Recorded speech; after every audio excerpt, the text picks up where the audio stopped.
Hi everyone, welcome to another episode of the Near Future podcast with Tom and Jonny. Today we have a guest, a brilliant guest, a guest I know very well, a guy called James Storer, who is currently at Monzo. And we probably a lot of the time this episode we're going to talk about what you're up to at Monzo with design and AI. James, well, I'll give you a quick bio because James and I worked together back in the day at Deliveroo. Sort of 2015, 2016. James then went on to be head of design at Free Trade, which some people may be using, and then went on to leadership at Habito, and then Klarna, and then started his own design agency, Twist, and then became a co-founder of a startup at Jitty, which is a house buying and room scrolling, I believe, was one of your words that you invented there, James, and then has finally ended up at Monzo, where, and correct me if I'm wrong, James, but you are the leading token burner in the design team. Is it in the whole organization? No, surely not. In the design team No, at it's the whole Monzo, org. which is an absurd claim for a company that has thousands of employees. And really, the engineers should be winning that, but somehow you've snuck in. And I think we're gonna dig into that during this conversation. But great to have you here, James. I would love to start the questioning, the Perfect. interrogation, by asking you a little bit about your day to day at Monzo, like what you're up to right now, how you think about your work, and also, I suppose, I'd love to for you to touch on your decision to go back from leadership and running design teams and even building whole companies back into an IC role at Monzo. I think that's really interesting as well. So I'll hand over to you, James. Thanks, Johnny. Appreciate the intro.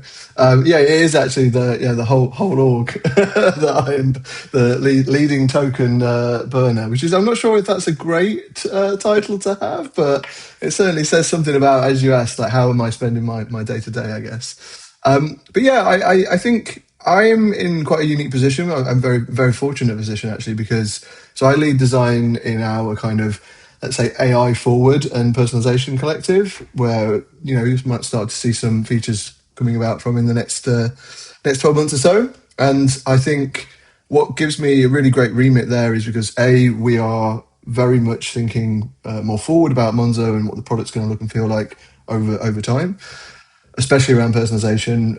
You and I today probably have a very similar looking app, and we want to make that way more personalized for each individual. So I get to kind of really think more broadly and ahead of time.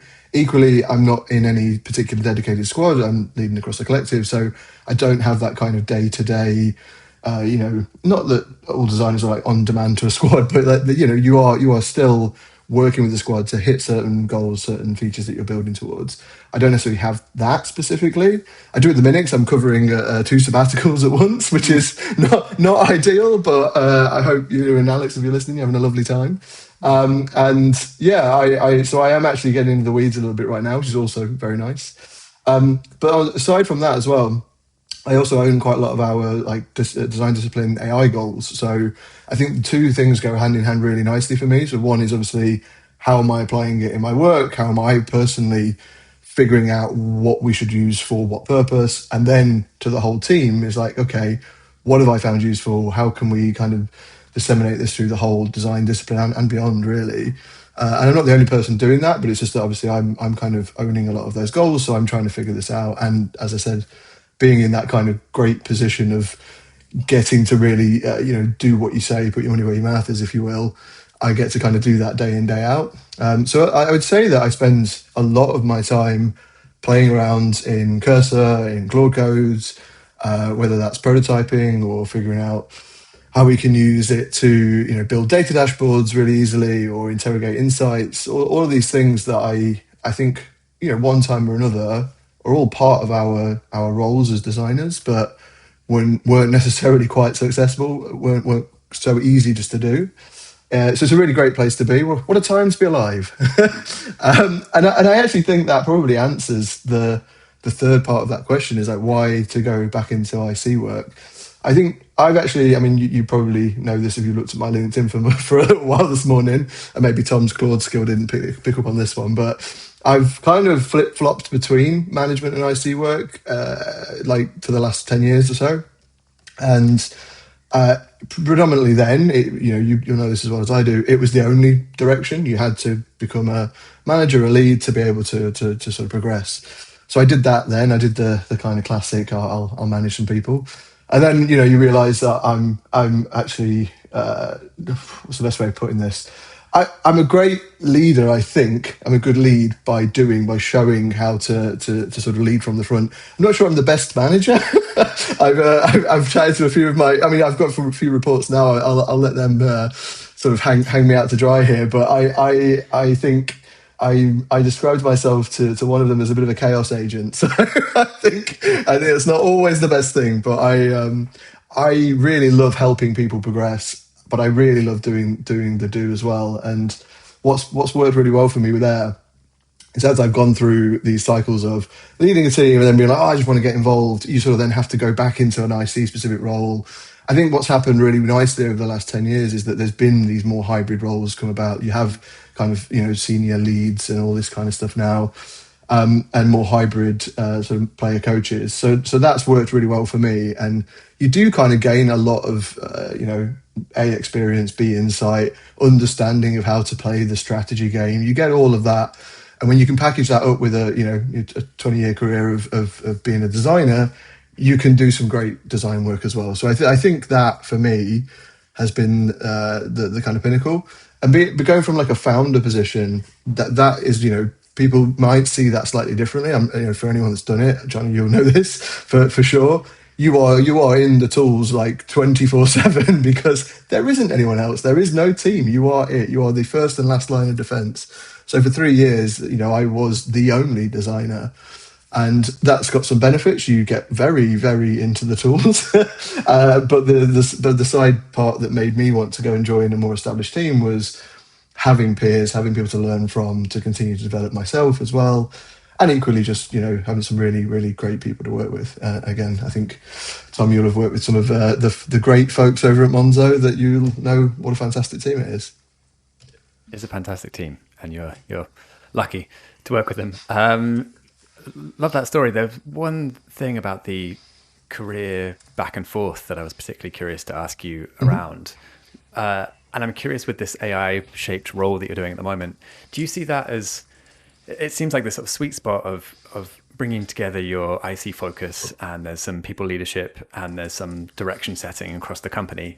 I'm curious if you see that as like what the time horizon is for that. Is that like a 1-year role that then you switch back into IC or people management? Or do you think the future of this craft is this hybrid pulling together of disciplines through AI enabling that?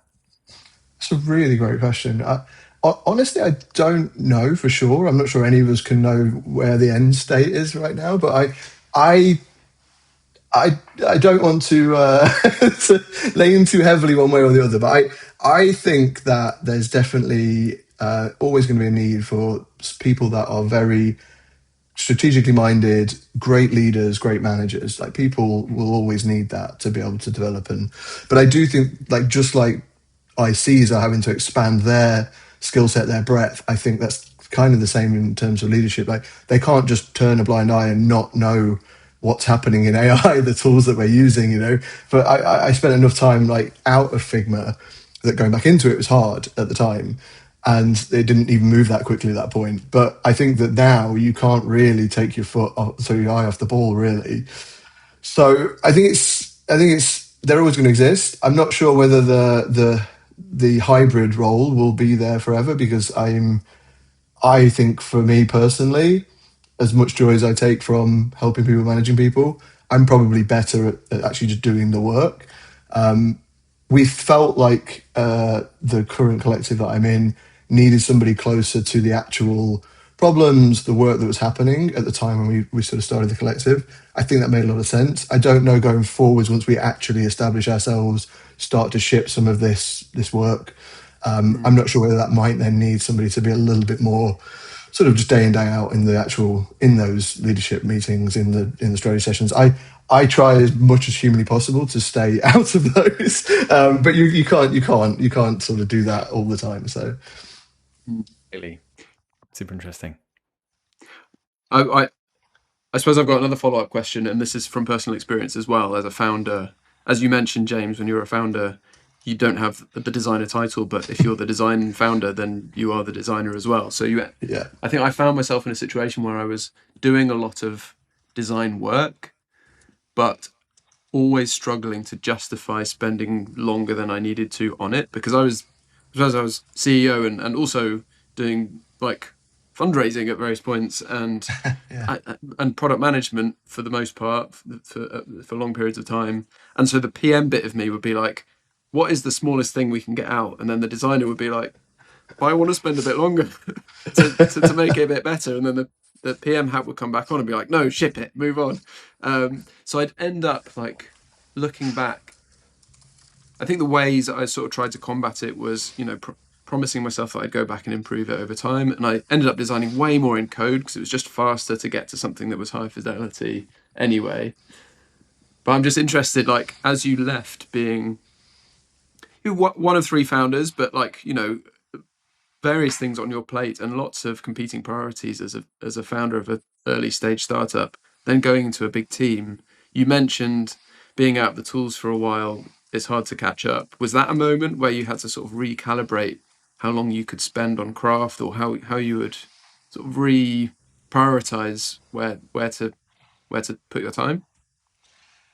Yeah, I mean, I think like one of the driving factors for me to sort of leave founder life was that many hats, and at points it's enjoyable, it's great, the energy's there, it's fun, but it can also be an energy sort of sap. It can take it out of you, and so I think for me it was more around like being able to have that extra time to spend thinking about something you want to.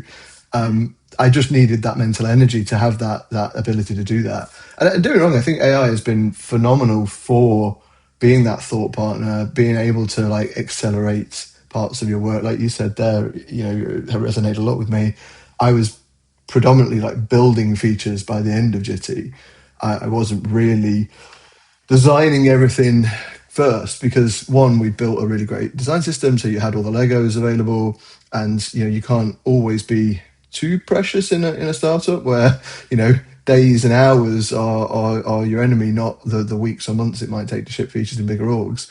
So you sometimes you just have to deliver, and so that was definitely one thing I really wanted to gain from sort of like moving on from founder life was, just having the headspace to go, my priority today or this week is to literally think about this problem or go and build a prototype in this space. And, Right. like it's happening right now at the minute, we're doing a lot of our cycle planning for the next half. And I get to go and kind of prototype a lot of those bets because that's become part of our process now, which is fantastic.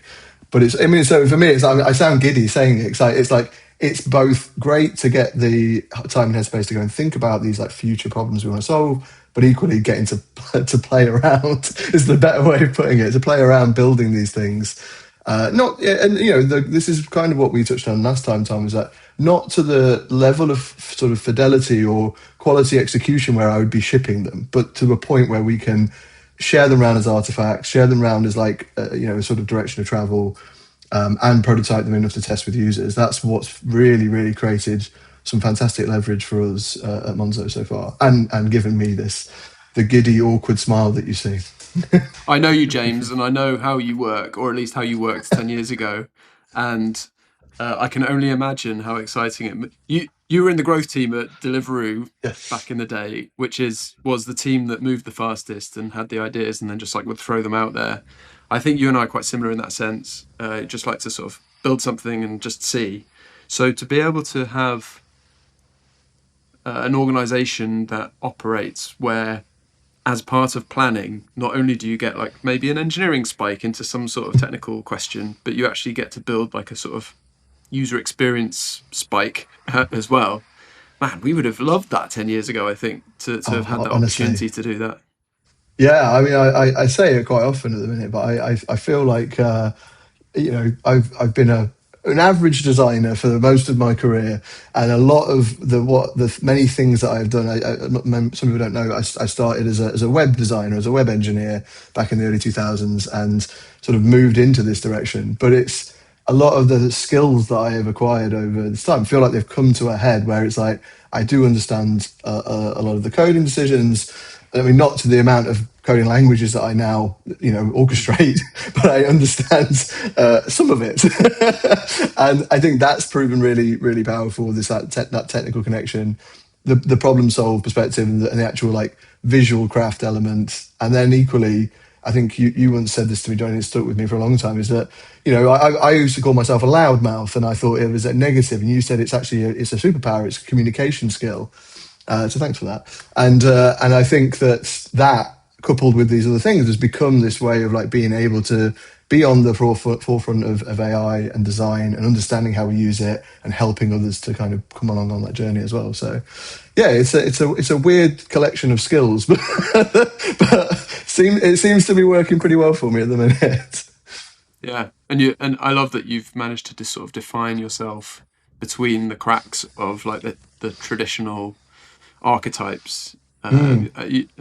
I think you're the best example so far that we've had on this podcast of someone who is doing exactly that. They're sort of dancing between these definitions and actually carving something out for yourself that is the best reflection of what you want to do. So therefore, probably the best value you can offer to an organization, which is great, and probably not possible 5-10 years ago for various other reasons, like coding models didn't exist and whatnot. But it feels like it's breaking down those silos. I spent years thinking about career paths. I'm so glad that we don't have to always talk about the management track and the IC track in that same way.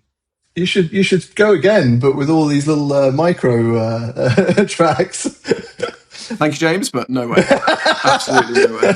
The interesting one, you mentioned archetypes there. We had like a senior IC session with some designers a couple of weeks ago, and we started talking about different archetypes of our most senior ICs and like what makes us all unique, what are our superpowers, how can we bring them to the groups, to the wider group, and everyone does have a different path, and it's now starting to sort of like where are your sort of like skills, your strengths, and how can you sort of amplify them with AI and with your peers around you as well. And the one that kind of came out for me was the trellis, which I'm not sure I appreciated so much, but it was essentially we had some folks that were more around like being like a sturdy foundation or like a holding wall, and they might be like more systems focused. And mine was more around like I enable others to kind of climb because I'm a wooden fence apparently, but I took it as more like as a compliment. It's like more of an enablement skill set than me just being a wooden trellis. It's an uncanny resemblance. Thank you. I appreciate that. And for anyone who's just tuning in, we were talking about walls before we started recording, and James is taking a long time to knock down various walls, and I feel like that's come full circle now with the fence, the wooden fence. James, I had a question for you. I think it was a previous podcast guest, Aviat Deal.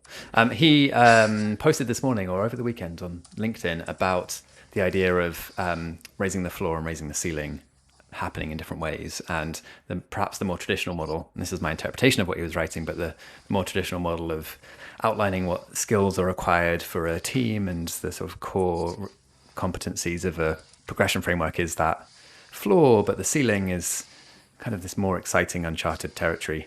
And your comments there about archetypes and specialisms sort of start to get at that a bit. And I remember from my time at Monzo as well, there was this sense of once you reach a certain level, say staff designer, everything above that level, if you're looking for a promotion or looking to get more senior in your role, really needs to come from you and really be driven and defined by who you are and what value you're bringing to the organization that is uniquely valuable in terms of how you operate. So I'm kind of curious with your sort of theme here, how much of it is about AI at all versus just individual career growth and sort of skill improvement? Like, is there a specific AI lens to it, or it's just like AI exists now, so why not? Like, maybe we should talk about this, and there's probably AI ways that AI can help with all of it. Or is there a more structured way that AI is sort of integrated into this? Because I'm curious how that does raise the ceiling of the team, and with an organization of 100 or so designers, that has the power to be very impactful at setting or raising that bar for what teams are capable of. Yeah, it's a good question. It came up. I went to Config this year, and there was a similar quote about sort of AI lowering the floor, but it's up to us as designers, as technical and non-technical people to raise what the ceiling, raise what's possible. And I think this comes across for me in terms of what I look for when I'm thinking about kind of craft now. When I think about design craft, and just to be clear as well, we haven't like solidified anything in our progression framework yet. I think it's a little too early. We are going to make some changes around just staying curious, continually learning, and I think AI fits within that band. Again, it's like you don't want to brush AI on everything just for the sake of it. I think it's trying to understand like actually what are we looking for, and how is that going to sort of help both individuals and the wider team at Monzo sort of elevate. And I think that's the key for me, is that we've always looked for in product designers, you always look for strong breadth of skills, like craft skills amongst others, and then you look for those like individual depths, the T-shape, right? So I'm talking to two very senior designers. Apologies, and one that built the book on progression frameworks. So you see what a T is, Jonny. You take this, but so the point I'm making is that I think there's this a lot of information at the minute that makes it sound like we're just expected to expand and expand and expand our role, and AI is going to let us do all of these things, and all of a sudden we're going to be product managers and engineers, and we're all going to just keep going. I'm not sure I view it quite as the same, but I think it widens what we are able to do and what we're able to do better. Like there's been a bunch of times in my career where data has not been a strength of mine, or like motion, for instance, skills that you are definitely on that craft sort of framework, but you don't always you're not expected to have them, or even have a depth in them. I think that that's the floor sort of lowering to me, is that I now can go onto Figma and I can say, can you make these shapes move, please? And it might do it, maybe.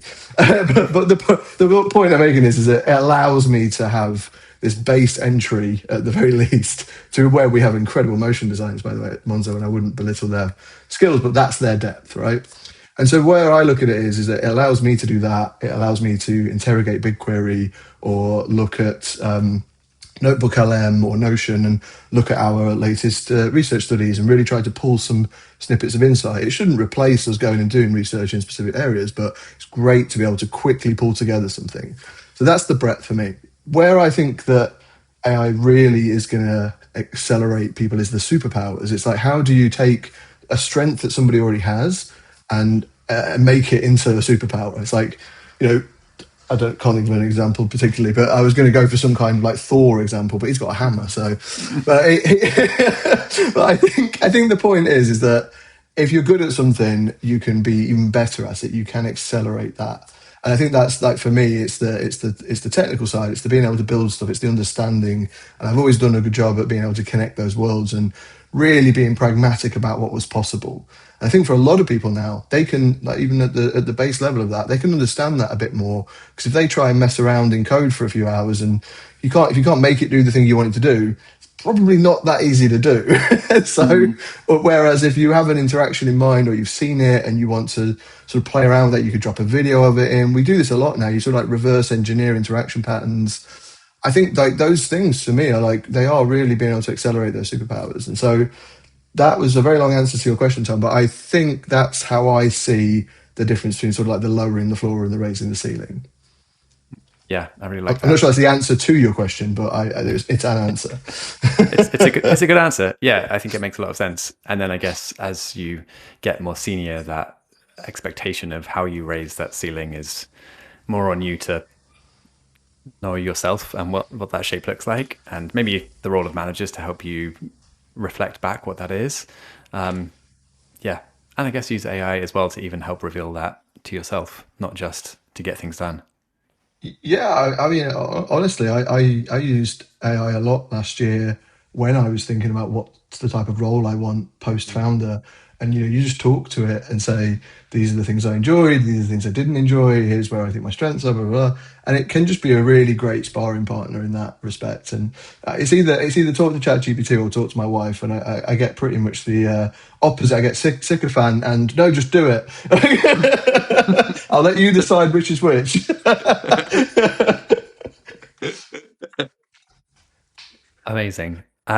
James, I'm going to switch gears a little bit, unless you have any more follow-ups, Jonny. No, I mean, it has made me think quite a lot actually about this sort of choice.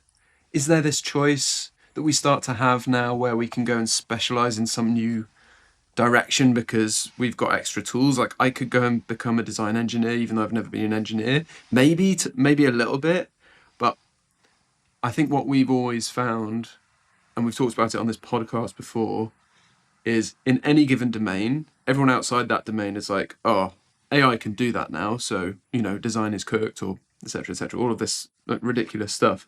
Anyone who's inside that domain and knows what good looks like knows that not to be true, and there still needs to be true expertise, and actually what it means to be an expert changes and will rise as the technology enables more of the easy stuff or the rote work to be done.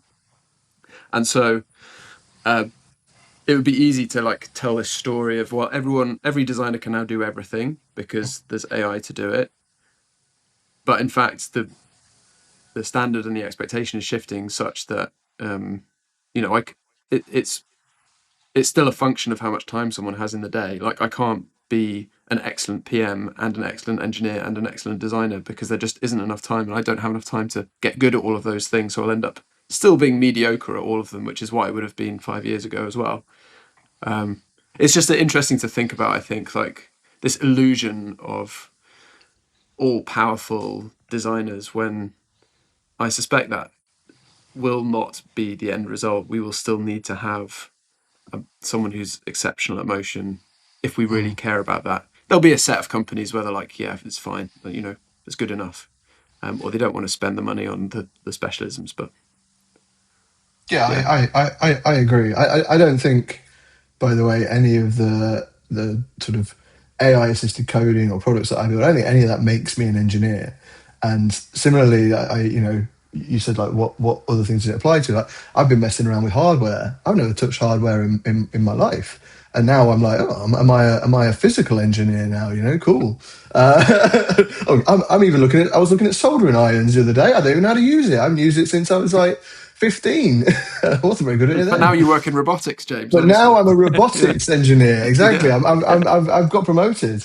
But I think that honestly, you're right. None of these things makes you those things. It doesn't make me a great engineer or a great product manager, etc. And likewise, it doesn't make an engineer a great designer if they go and prompt Stitch to throw a few visuals out. It's still the core skills that we have make us great at those specialisms. But I love the mentality of I can go and try things. I can do X, Y, and Z. And I would love to do more of that. Like the hardware thing came about from, I've conquered all these mountains. Like what's next? It was actually because I wanted to build something for my kids. But I think the great thing is just that feeling of possibility of like that you can have a go at anything. Where previously, the first hurdle that you hit and you're like, nah, I'll go back to drawing pictures. Yeah. What have you built recently? What are some examples of that hardware? Yeah, so we actually had a guy, Rob, who had been playing around with these little M5 sticks, and he'd managed to get his kids like balances showing on them. 'Cause obviously, like without a phone on kids' accounts at the minute, they can't see their balance. And my youngest just turned 6 this year, so they both now got accounts. So I built that. Then that kind of like goes, oh, I can build on hardware now. So you sort of you branch out a little, and I built an app on our TV, our Samsung TV, for like sort of show our calendars, to show things like we had got like to-do lists. Things. A lot of it's through like Google You'll have like Google Apps that do a lot of this. So if you kind of just build it into an ecosystem, you can get quite far from it. So just showing like our calendars, our to-do lists, like where we're going to be and when, and then I did put the kids' balances on there as well, just so they could see it on the screen. And it's just something like that. It's really fun and enjoyable. And even if my wife I assume you refuses didn't put your balance on there, James. no, I mean, I should just write naught on the screen and it'll be done. Hard coded. Uh, yeah. Even if my wife refuses to open it, I'm still proud that I did it. But I think those things, it's like a bit of a gateway. It kind of like pulls you into the next thing. So I'm now, I don't know whether you're familiar with the sort of the light up keyboards that you can get. It used to be called Lumi, but it's called Rolly now. So they're unfortunately not doing very well. I hope that they pull out of it. But what they did was open source all of the code, so that if it does go down, then people can still kind of use the hardware devices that they've bought. And so I was like, oh, okay. So now I'm trying to build an app to work with a Lumi device. So I don't know. I think these things, like I say, have a way of making you feel that things are possible. And I genuinely think if I was going to be messing around with anything, this would be my state of mind, not what can I build to make some money. And I think that's where people perhaps go a little bit wrong, is that you see it on Reddit and other channels. It's like, my app that's doing 100,000 pounds MRR, and you're like, okay, sure. And so those for me is like, it's like chasing the dream. Whereas I'm happier that I'm just building something to solve my own personal problem. And we have had like a bit of internal debate around that, as like whether or not that will be more of a thing going forwards. Like if you might see more personal apps, like could you even imagine a personal app store on your phone? Like these are the kind of things that I would love to see. It's just more like niche products than what we've had to date, which are kind of like bigger products that do a lot more. So I'd be really interested in following that thread and seeing like really where that comes out, because I don't know whether it's the thing I want or whether it's just the thing I want right now because it's fun.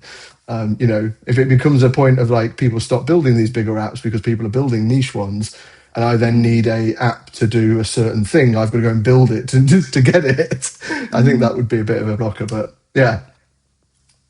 There's been probably about a year ago, there was this iPhone app released, Wabi, WABI, which promised to be this sort of personal app builder. I'm not sure how well it's doing because I haven't heard that much about it post-launch, but there is this bet, I suppose, that everyone will be a builder at some point. Everyone will build their own tools.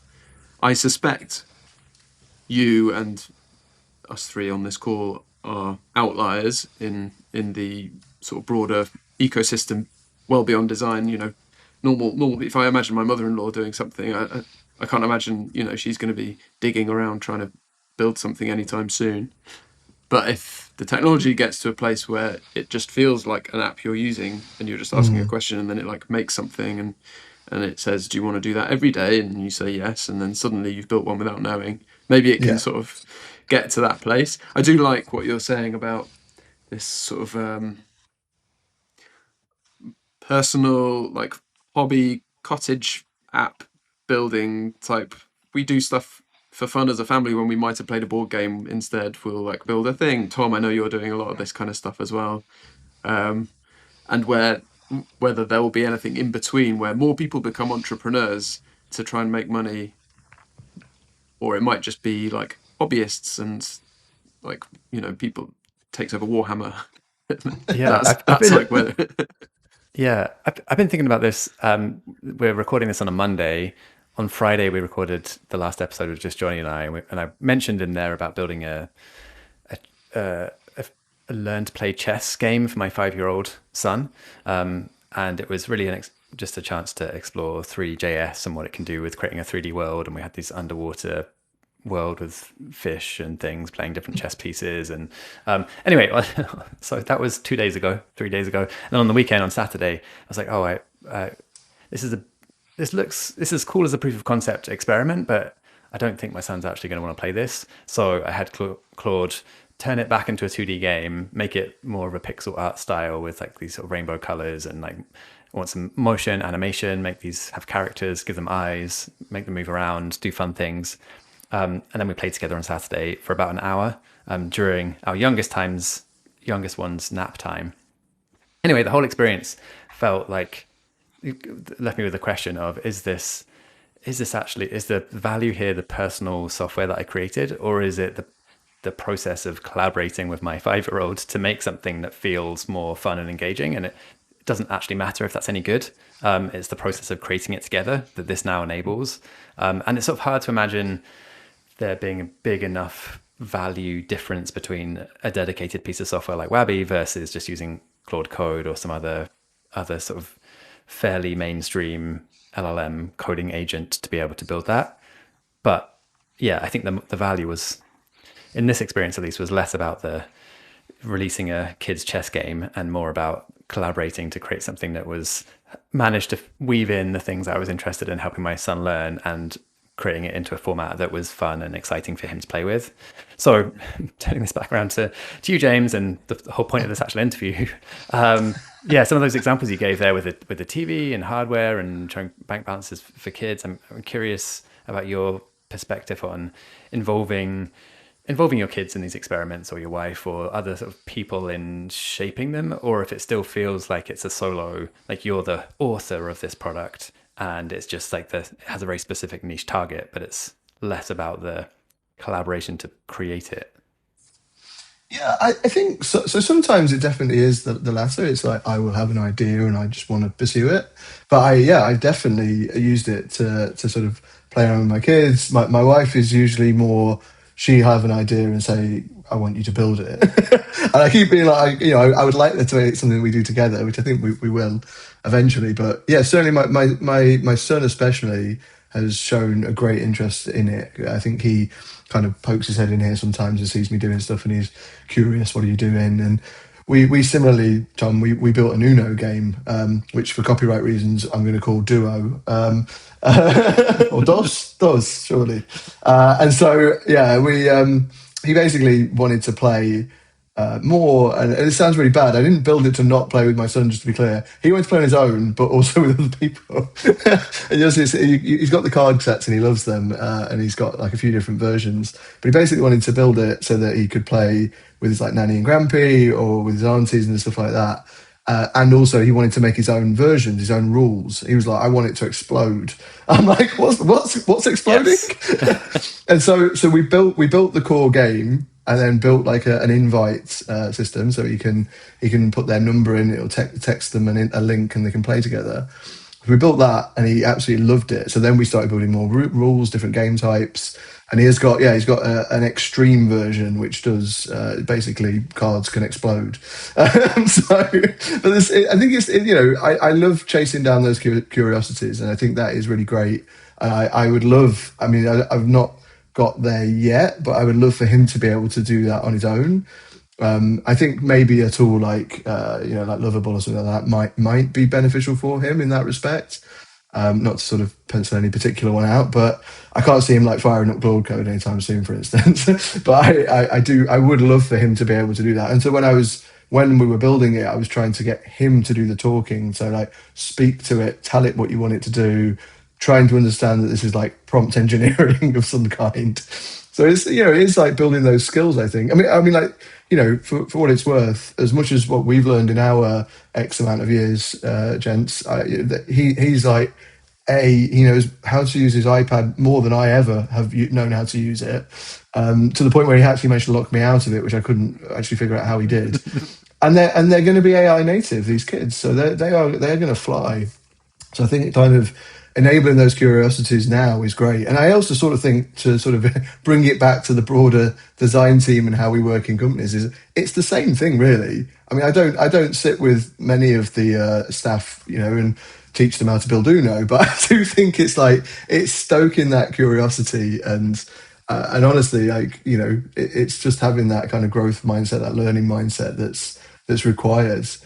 And I don't think that means that everybody needs to be a builder. I think it's the same point as I just made about me and my wife. Like, I'm the builder, but she can have ideas and want to know how to do it. That curiosity at work can sometimes be, there are a bunch of people that are enabling, laying those foundations and creating the right environment so that anyone can pursue those curiosities. So then when they are there and they want to do it, you need it to be simple, you need it to be easy to access, and so they can just go and do it. And we've had some real success with that.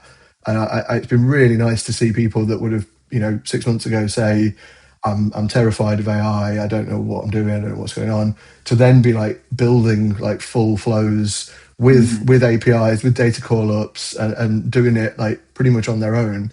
It's really nice to see that progression happen. Yeah. I was with my parents this weekend, and I told my dad, who's a vicar, about Lovable, and I said, you could build the new church website, and he said, "Oh, the church website's awful." And we have a web guy. He's a young guy, about 50, and I was like, I'm like, the average age of the sort of church team is such that the young guys are 50. But niche market. How long would it take for me to build this? And I was like, a church website, what's going to be half an hour, probably, something like that, just point it at the old one to get the brand, and then, off you go. So yet I want to watch him do it, because, if my 69-year-old father can navigate Lovable and build something good, then, that's there's something very interesting there. Anyway, right, let's move on, because I really want to hear. I wasn't at Mostly Working. James, you came and spoke at Mostly Working, which is Tom's meetup that he runs for design and AI in London, which is excellent. With you Simon came and spoke from at Morse. it. With Simon from Morse, sorry, yes, with Simon from Morse. James spoke at it. I couldn't make that one. I was gutted to miss it. I would love to just hear, I think everyone that wasn't at that event would love to hear what you spoke about, the specific project that you were working on at Monzo that you demoed, and like how transformative that's been, because I think every team could learn from this. So I'll hand over to you. Yeah, awesome, thanks. So I think it was actually similar to what I was just saying. Is like it was very much how we're trying to enable designers to use AI, inside a real team, real organization. And the core argument that I was making was kind of the biggest value that we can have as designers and other non-technical staff at the minute isn't suddenly that we ship production code and we're like committing to the actual code base. In some companies, that is going to be the biggest leverage. And so I think my point was not around don't do that. It was more that you've got to find the right leverage for your organization. And for us, it's very much like if we can reduce friction to the tools, we can improve the quality and speed to learning. And basically, I think I called the talk the messy middle. And yeah, it was really like trying to define that gap between, as I mentioned at the start of the podcast, was between like AI, the public narrative of AI is replacing everyone and anyone can ship immediately and make 100,000 MRR, but versus like the actual reality of using AI tooling inside mature organization, inside a regulated organization.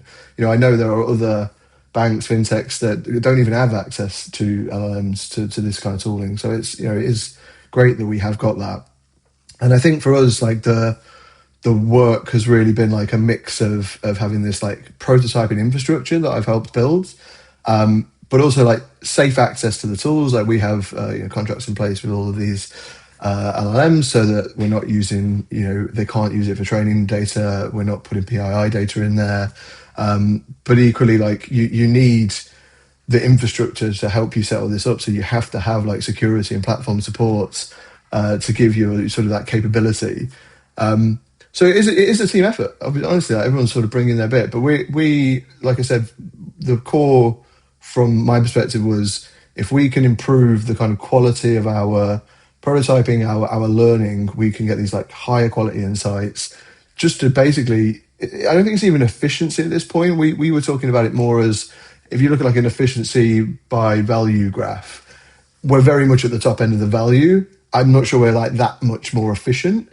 You probably just spend more time like, stressing the details, which isn't a bad thing. But I think the higher value is that we are able to just be more sure about the direction we're going in. We can get this like much higher quality signal. I mean, like you consider even a year ago, we were probably still stressing about how do we put inputs in prototypes.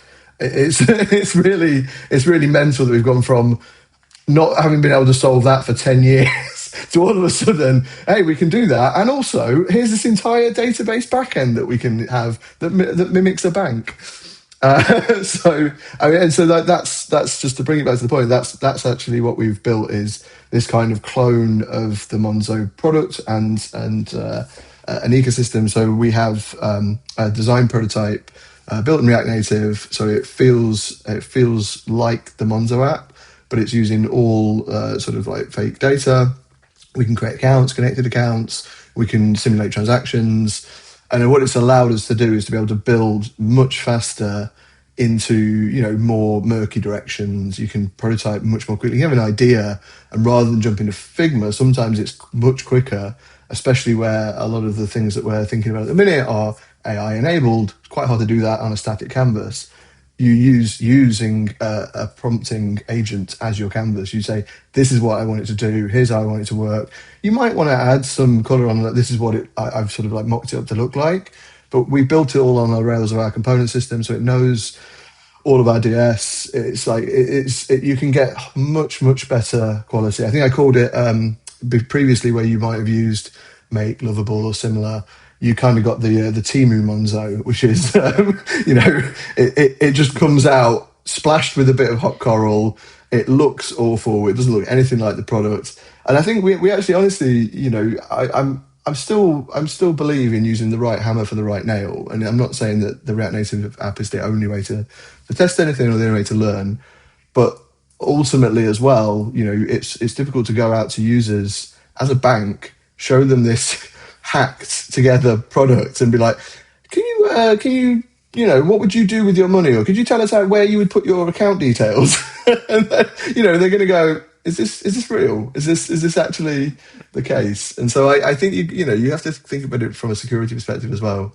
But yeah, what we've built, I'm really pleased with, and yeah, it really is enabling us to sort of move faster in lots of different directions. And like I said earlier, it's great when you see people who previously were a little bit more AI shy or a little like unconfident using those tools pop up with this whole prototype of like the thing they've been working on, and then testing it with users as well. We had a sprint 2 weeks ago on a product I can't talk about, but they literally, like, start of the week, we just were jamming on ideas, we were thinking about the specific use cases, and then they turned it into prototypes and tested it by the end of the week using this React Native prototype. It was fantastic to see. So it's, yeah, I really love that level of quality and craft that we can get out of that in such a short space of time is just phenomenal.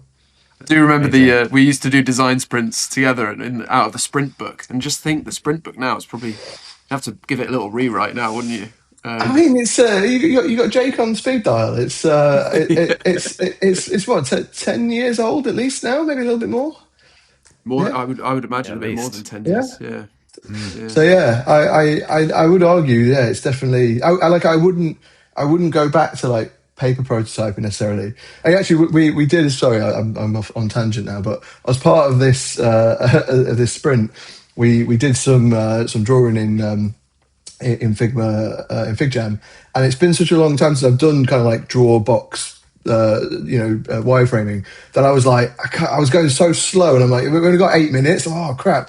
So instead, I just started prompting ChatGPT. I'm like, right, this is what I want it to look like, and then give it me in this wireframe styling, and then just drop these these images in. I'm like, then annotated them and be like, this is what I'm thinking, because it was quicker to do that than me try and put a few boxes together, which I don't think speaks volumes to my my skill in FigJam. But no, it was really interesting to see that was the flow that I ended up going through.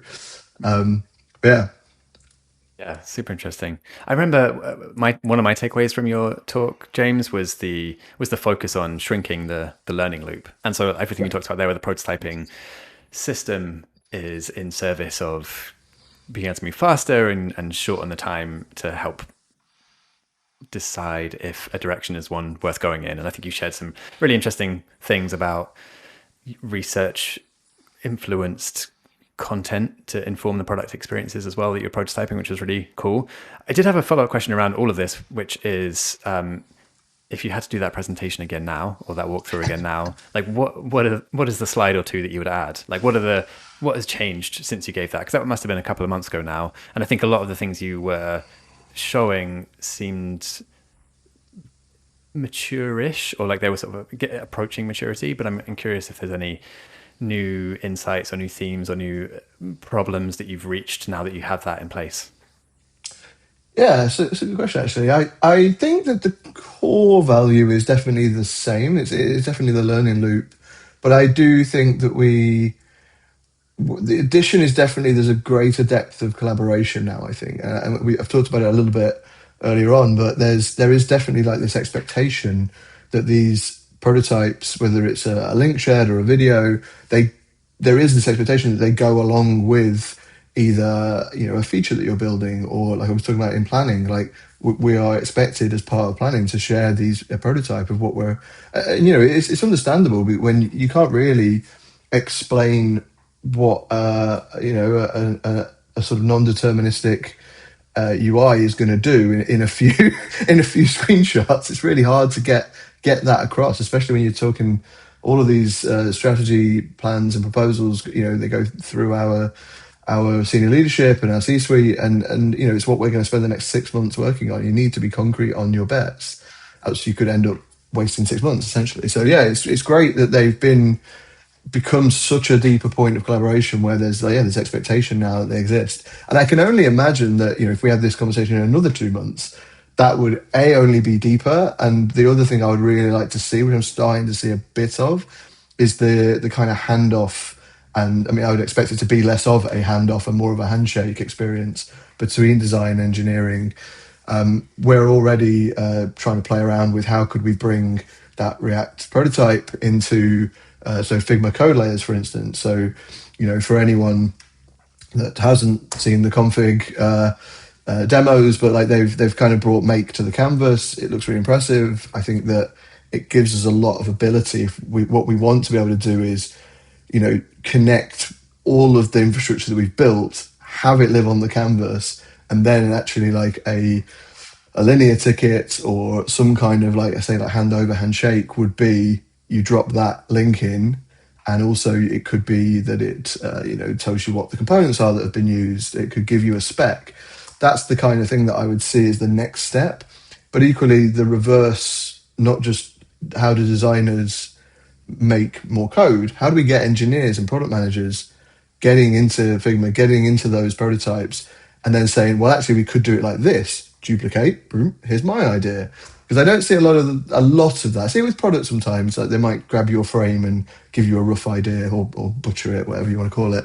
But I haven't seen a lot of it from engineering where they would like design. Whereas I think if we could start to bring this like canvas experience where it is like a connection of code and design, I would love to come and have like a collab session, a jam with engineers, with product managers. I think that'd be great. So I think the next, we can have another chat in 2 months. I don't mind. In 2 months, I would love to be telling you that not only are design utilizing this to shorten the learning loop, we're using it at a strategy level to set vision and direction, and there's this expectation that these artifacts go along with the actual features that we're building. I would love to say they're not artifacts anymore. It's not just a thing that we look at. It's a thing that we actually use, that we visually collaborate on. That's the next sort of step, in my opinion. That is certainly what I would like to see more of at Monzo. But at the minute, it's been really hard because the tools don't really allow for that level of collaboration yet. You don't have multiplayer on Cursor or Claude Code, for instance. So I think that would be a really great piece if we can get it to work in the way I want it to. I definitely think there's layers to that. A bit of a tiramisu. I think we could quite easily, on a really small interaction, you don't need to go to the depths of like pulling the entire design prototype repo. You could just say, I want to play around with this interaction. And then you might have a few riffs off of that with other people. But yeah, I think that for the sort of depths of where we want to go with the design prototype, I really do think it's about just trying to choose the right path. So if collaboration is the key element, keep it light, keep it on the canvas. If building something that mimics the app experience, we want to test it with users, do that in the React Native prototype. I think this is what I would like to sort of see the progression of it be. So you're bullish on Figma still having an important role to play, or yes, I am. I went to config this year basically to say, what are you going to do to make me open you every day? I'll be completely honest about that. I said it to a lot of people because I wasn't. I was purely, and again, I do say this with a caveat of I have a very privileged position where I don't have to open it to handover with a squad every day. So I do recognise that. I still think it is the predominant way that teams collaborate. But I was personally not using it on a daily basis, and mostly only if I was going to kind of play around with other people's work or butcher their work, or trying to build something. I was, mostly using it as a context source for an agent of some sort. So I very much went to config to be like, what are you going to do about it? and I honestly, I do think they popped up with a great answer, because I think at the minute, the thing that cannot be matched is you still have every designer knows how to use Figma and they know how to use a canvas, and that is still their primary sweet spot, their primary tool. So if you can then elevate their skills without them needing to leave the tool, because this has been one of the adoption problems that I think every team has been facing, is that how do you get designers to go and open an IDE, to open the terminal, and start hacking? How do you get them to do that? So it's quite clever that the way they've done it with Figma is just that, let's bring it to the canvas. I don't think Make was the thing. I think when they built Make, they were trying to stave off Lovable. When they've now thought about it properly, sorry if anyone from Figma's listening, but when they've had a minute to think about it, and actually the thing that they really need to stave off is not how do we keep up with these other no-code tools. It's if people are going to move to work in an IDE, to code first, how do we keep up with that? How do we make it that can be done where you work in Figma with all of Figma's other great features? So I think the collaboration aspect, comments, annotation, you can even use some of the Figma Motion piece. Like I've been playing around with Figma Motion, bring it into a component, drop that into a prototype. It's all connective. Same with Weave. Like you've got that the node-based tool, how it kind of connects things, and if you change the source, it will update the whole piece. That's sort of what I expect now from any tool. It's like I think your expectation just it expands, and you're sort of like, if I was going to encode, change a component, it would propagate through the entire code base. So if I change a static component, it should propagate through the whole thing, and so that applies to these code bases as well. And I think Make didn't really do that very well because it was so detached from Figma. I think the same kind of problem that they've had with adding sites and FigJam, etc. It wasn't on the core product, the core canvas. So I really do think that they've come out fighting, and it's certainly given me a reason to open them and play around again. So I do think for those folks that are maybe less keen to open Claude Code or Cursor or whatever your tool of choice is, it's a really great way to start learning things, especially because you can start to learn some principles as well, like, duplicate a frame, it creates a branch. How do I make edits? And then I want to save them. It's kind of like learning Sketch again. Command S is, well, that's actually a commit. You've got to sort of understand some of these things. I have spoke to the Figma team, and one of the things I said was, I understand the desire to, and I don't mean dumb it down, but to sort of make it more user friendly. And I think auto layout is a great example here. Auto layout is really easy to use, but it does not help you understand Flexbox. In fact, I'd argue it makes it even worse, because you're like, hang on, I want it to be there. I've said flex start, and then it's over here.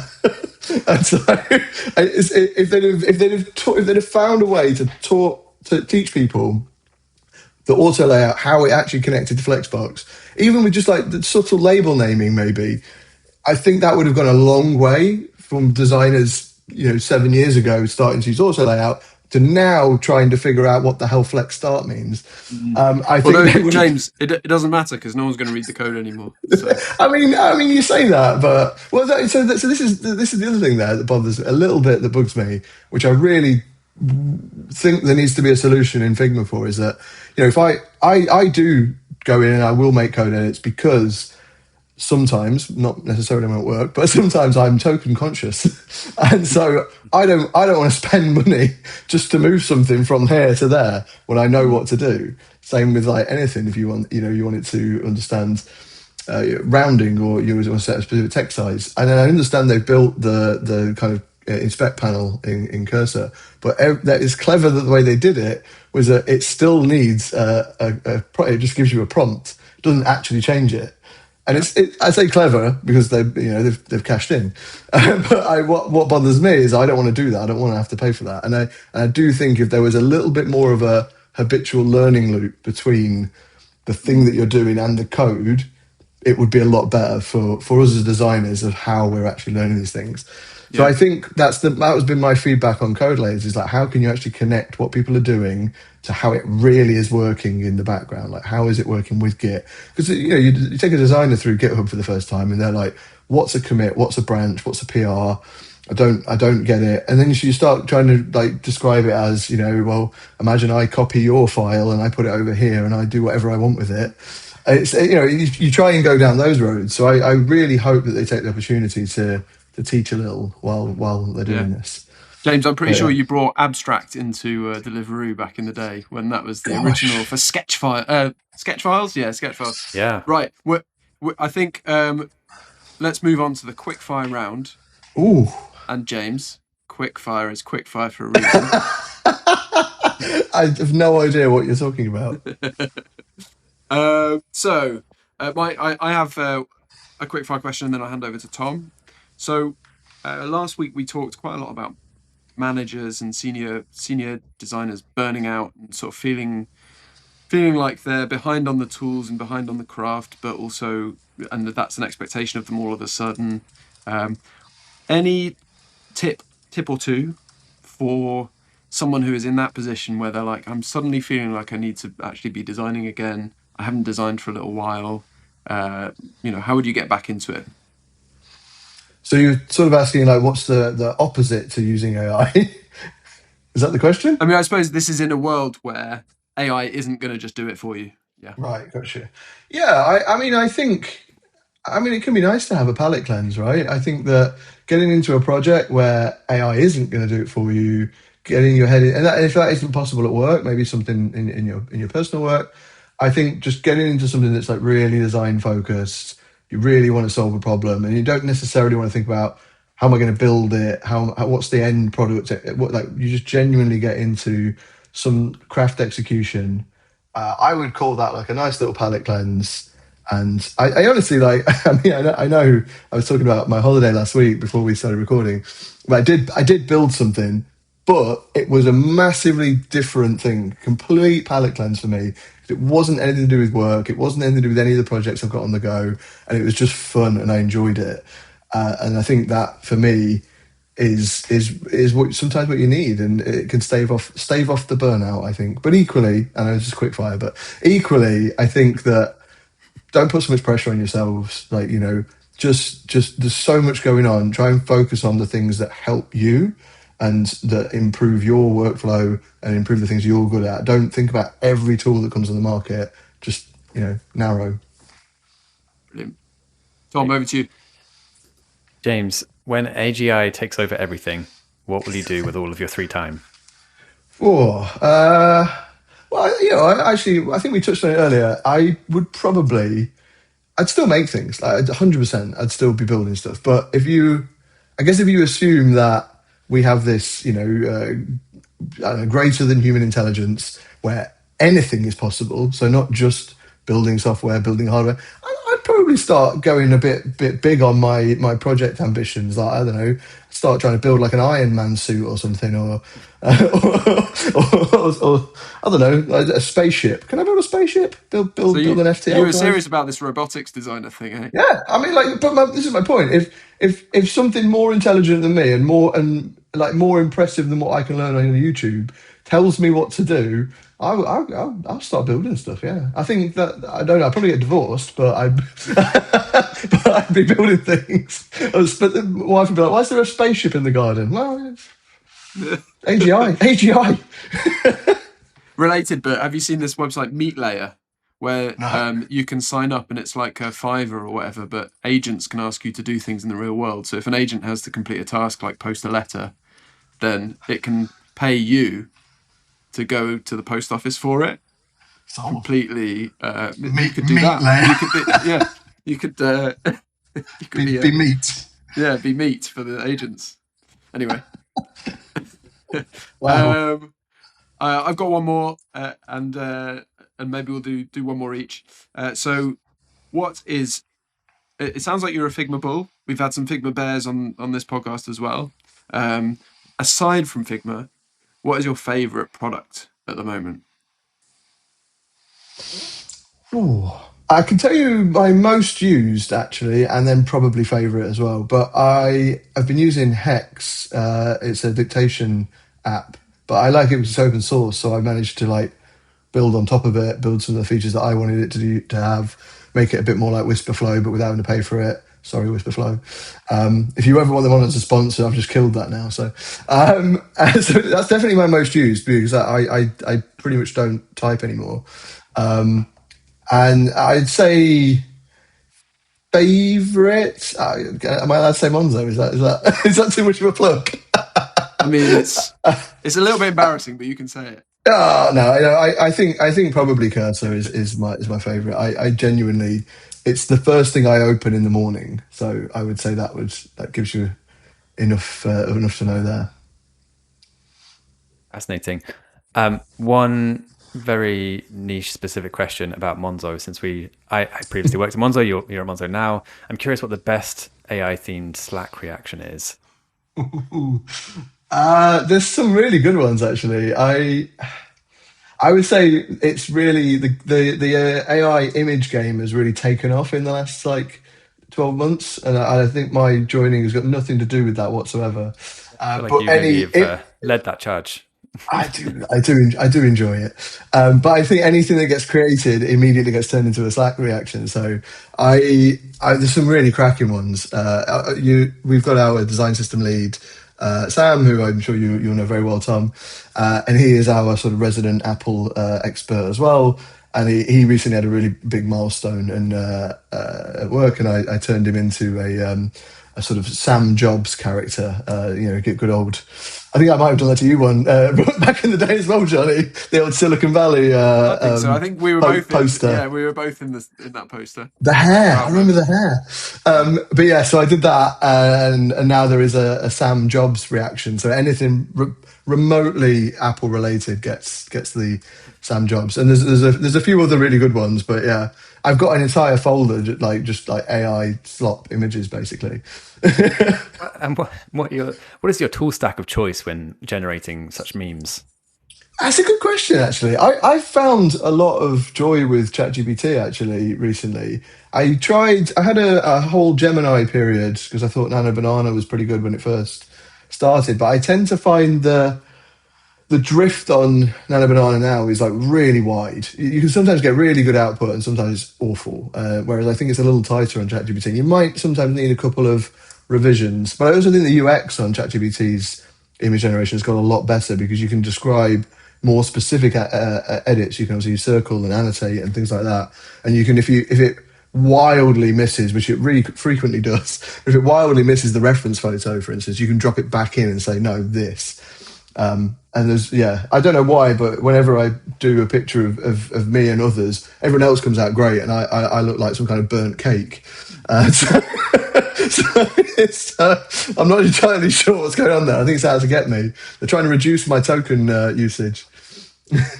Well, if we clip one thing from this podcast, James, that'll be it. The burnt cake? Oh, surely not.